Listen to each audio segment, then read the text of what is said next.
সেদিন পাড়ার এক গেট টুগেদারে গিয়েছিলাম।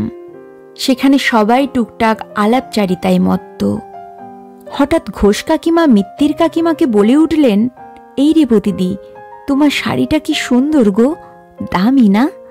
এবার পুজোয় বুঝি দাদা কিনে দিয়েছে? মিত্তির কাকিমা হেসে বললেন, না না, এটা তো বৌমা দিয়েছে এবার পুজোয়। আমি নিতেই চাইনি, ও জোর করে কিনে দিল। বৌমা?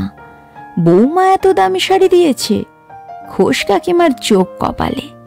হ্যাঁ, ওই দিয়েছে, বলল প্রমোশন হয়েছে, মাইনে বেড়েছে, তাই এবারও বেশি দামের কাপড়ই দেবে। আমায় একটা দিল, একই দেখতে নিজের মায়ের জন্যও নিল। আমার বৌমা আজ তো পাগল, শুধু উল্টো পাল্টা খরচ করে। এই তো এই ঘড়িটাও ও দিয়েছে। আমায় সাজাবে ও জোর করে, আমি সাজি না, তাই ওর খুব রাগ। এবার ফোঁস করে নিঃশ্বাস ফেললেন ঘোষ কাকিমা, মুখটা করুণ করে বললেন, তুমি ভাগ্য করে বৌমা পেয়েছ রে বতিদি। আর আমার বৌমা রাত দিন শুধু ছেলের কানে বিষ ঢালছে। জানো, পুজোয় একখানা দামি কাপড়ও ছেলেকে নিতে দেয়নি। ঘোষ কাকিমা সুরে সুর মেলালেন শাসমল জেঠিও। হ্যাঁ ভাই রেবতী, সত্যি তুমি ভাগ্যবতী, আমাদের মতো পোড়া কপাল নিয়ে আসনি। আর আমার বউ কি করলো ভাবো, ছেলেকে ভাগিয়ে নিয়ে আলাদা সংসার পাতল। ছি, আসলে কি জানেন তো, মামনি শুধু আমার গুণকীর্তনই করে গেল, নিজের কথা কিছুই বলল না। তাই বোধহয় আপনাদের সবটা বুঝতে একটু অসুবিধে হচ্ছে। হঠাৎ বলে উঠল পাপিয়া, মানে মিত্তির কাকিমার বৌমা। ঘোষ কাকিমা বাকিদের সাথে এবার চোখ চাওচাওয়ি করছেন। আমি যখন বিয়ে হয়ে এসেছি এ বাড়িতে, তখন আমি ছিলাম উচ্চ মাধ্যমিক পাশ। আমার বাবা মায়ের এর চেয়ে বেশি পড়ানোর মতো ক্ষমতা ছিল না। শ্বশুর ভাসুর এমনকি বড় চেয়েছিল বিয়ের পর ওই উচ্চ মাধ্যমিক পাশ বৌমা সংসারকেই ধ্যান জ্ঞান করে নেয়। কিন্তু আমার ভীষণ ইচ্ছে ছিল আরও পড়ার, চাকরি করার। মামুনি মানে আমার শাশুড়ি কিভাবে যেন জেনে গিয়েছিল আমার এই ইচ্ছেটা। বাড়ির সকলের সাথে অনেক যুদ্ধ করে নিজের দায়িত্বে উনি পড়িয়েছিলেন আমায়।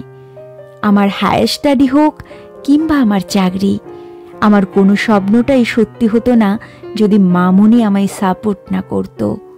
একটু থামল পাপিয়া, ঘোষ কাকিমার দিকে তাকিয়ে মুচকি হেসে বলল, তা কাকিমা, রেনু মানে আপনার বৌমার মুখে শুনেছি আপনি নাকি ওর নাচ ছাড়িয়ে দিয়েছেন দায়িত্ব নিয়ে, যে নাচ একদিন ওর প্রাণ ছিল।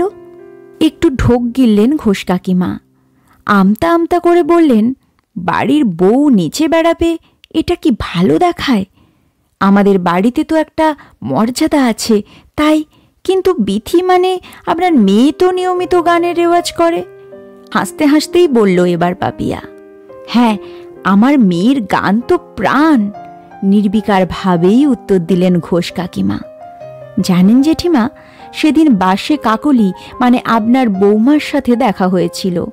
বলছিল এই বাড়িতে যখন ও থাকতো তখন নাকি আপনি নিয়মিত ওকে অফিস থেকে ফেরার পরেই নানা কথা শোনাতেন, এমনকি ওর পুরুষ কলিগদের নিয়েও।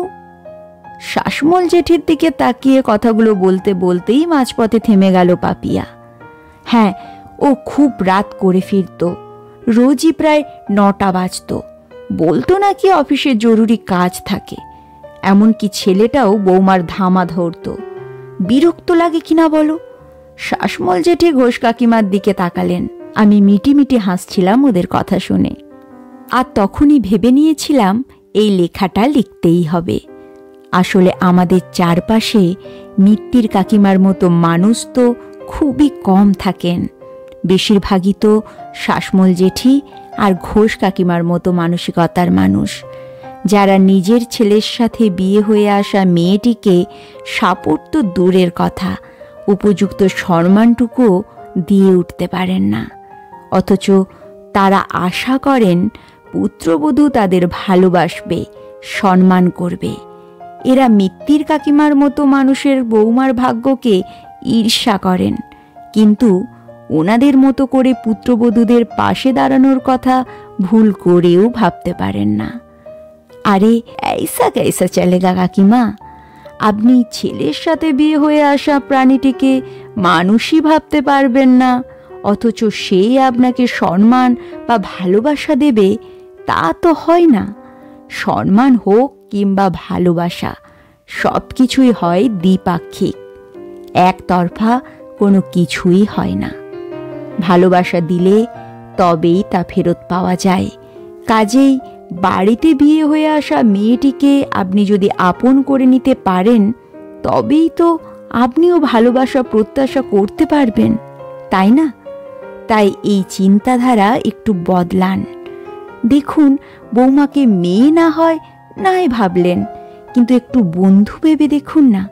বন্ধুত্বের বদলে কিন্তু বন্ধুত্বই পাওয়া যায়।